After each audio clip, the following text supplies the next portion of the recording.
All right, so this week we're fortunate to have Avilash Cramer with us. Avilash is a graduate student in the prestigious HST program. Self-flattery is always great. He has won lots and lots of awards. I won't keep you up all night going through them all, so I'll just mention the most recent ones. He won the Brochure Fellowship last year. He won the New Hampton Fellowship this year. And for this talk, he also won the Young Investigator Award at the AAPM conference. So without further ado, Avilash, take it away. I also live with John.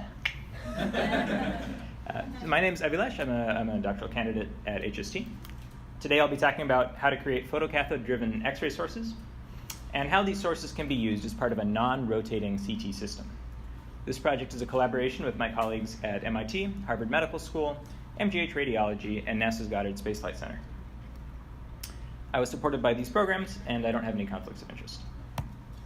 So our overall goal is to create a mobile CT system that can be carried in an ambulance, in a helicopter, or in a spacecraft.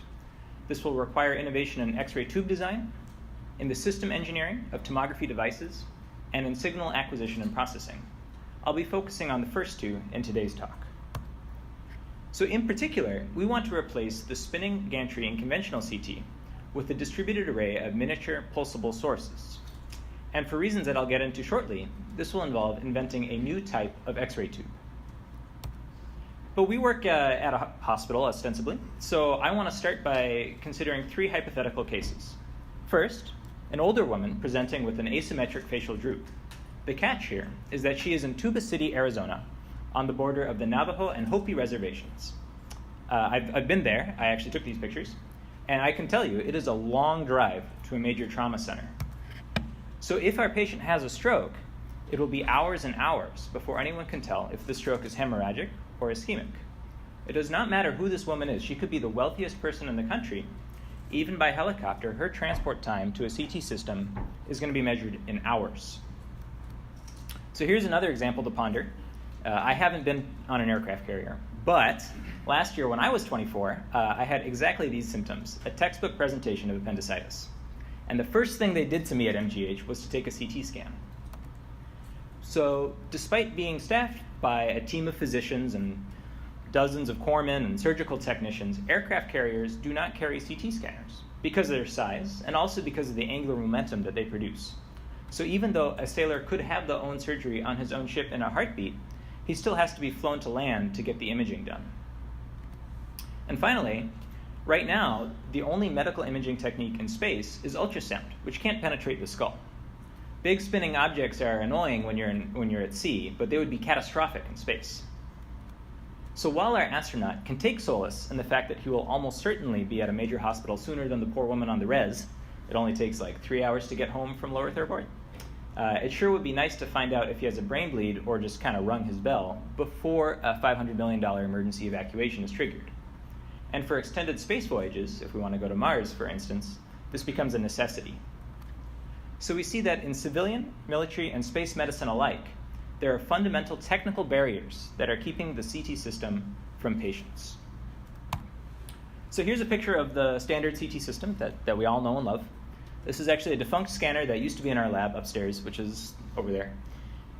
And one of my first tasks as a graduate student was to take this sucker apart.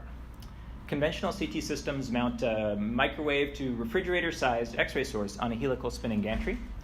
This whole system weighs about 2 tons, and it spins at close to 300 RPM. So with the cover off, operating a CT scanner looks a bit like operating a jet engine. So once again, this is our goal. We want to replace that spinning jet engine-looking thing with many small pulsable sources in a modular design that can be broken down and assembled in the field. But to achieve this, we need an X-ray source that is small and can be pulsed quickly. So I'll briefly review how a conventional X-ray tube works. So this is a crude schematic of a conventional X-ray tube. We run current through a tungsten filament, which ejects electrons as it heats up.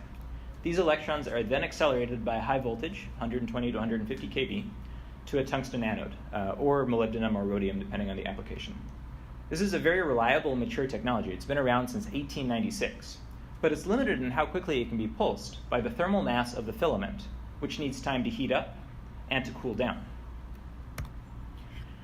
Since thermionic electron generation isn't going to work for our application, we need another way to generate electrons in an X-ray tube. And we have a couple different options, and among them are field emission sources and photocathode sources. I want to take a moment to acknowledge the work of the carbon nanotube field emission community, which is a subset of field emission X-ray sources. They've really made some amazing progress in the last 10 or 20 years, and are really setting the bar for miniaturized X-ray sources. And our group takes a lot of inspiration from their work. That being said, field emission sources of any type have struggled with issues of reliability, and they all have very fiendishly complex manufacturing processes. Furthermore, field emission sources are ruined by exposure to even low vacuum pressures. So for these reasons, we opted to pursue something else, a photocathode approach. So this is a schematic of our source, which we have invented over the last couple of years. A UV LED illuminates a magnesium thin film through a quartz window, which ejects electrons through photoemission, as described by Einstein in 1905. So I like to joke that we've replaced 120-year-old technology with 110-year-old technology.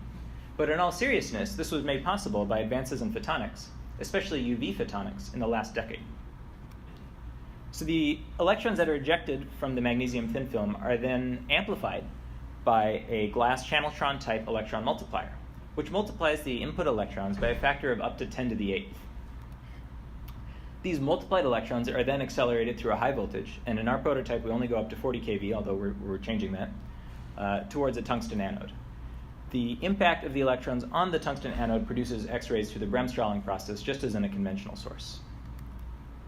So while this needs to be operated in a vacuum, about 10 to the minus 7 torr, the oxidation of magnesium to magnesium oxide is self-limiting. So the entire chamber can be brought up to atmospheric pressures for short periods for repair and replacement without any adverse effects.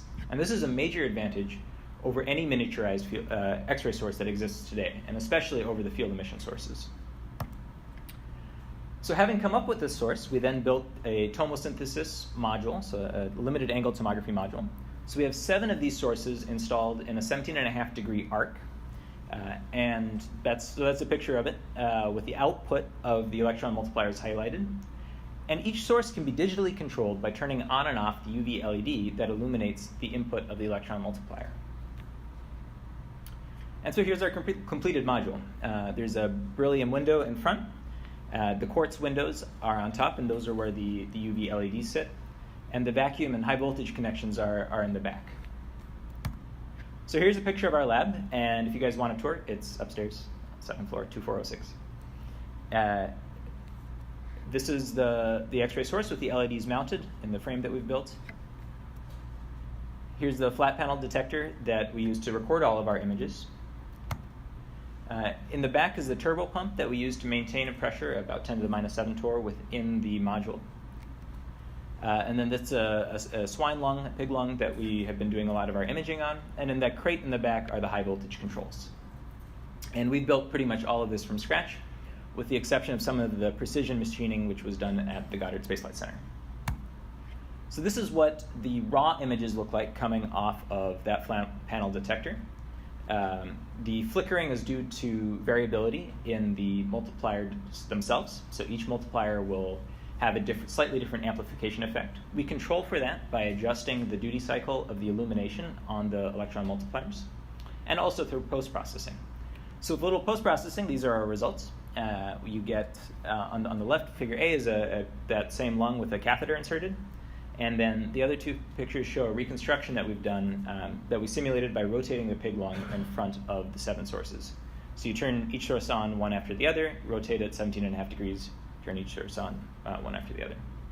And our minimum resolvable feature size in this case is about 1 millimeter. So there are some areas for growth here. The flux from each source is quite low. It's only about 1 milliamp. And we think we can fix this by optimizing the cathode deposition process. We think we can also get a lot better by changing the multiplier design itself. So these channeltrons were designed for spectroscopy applications, so they're optimized for linearity rather than for gain. So we think if we can make them longer, they'll tolerate a larger bias voltage, which means we'll get a larger amplification factor. And we can start experimenting with turning on multiple sources at the same time. There are several limitations of our prototype: the lack of an electron beam focusing stage, the limited high voltage, that are not inherent to a photocathode X-ray production technique. And also we're working on expanding from 17.5 degrees to 60 degrees. So at the end of the day, we have demonstrated the utility of a metallic photocathode as the electron generation mechanism in an X-ray tube, and we have demonstrated a fundamental reimagining of the X-ray tube itself and demonstrated a framework for replacing the rotating gantry in computed tomography with a distributed array of photocathode sources. Thank you.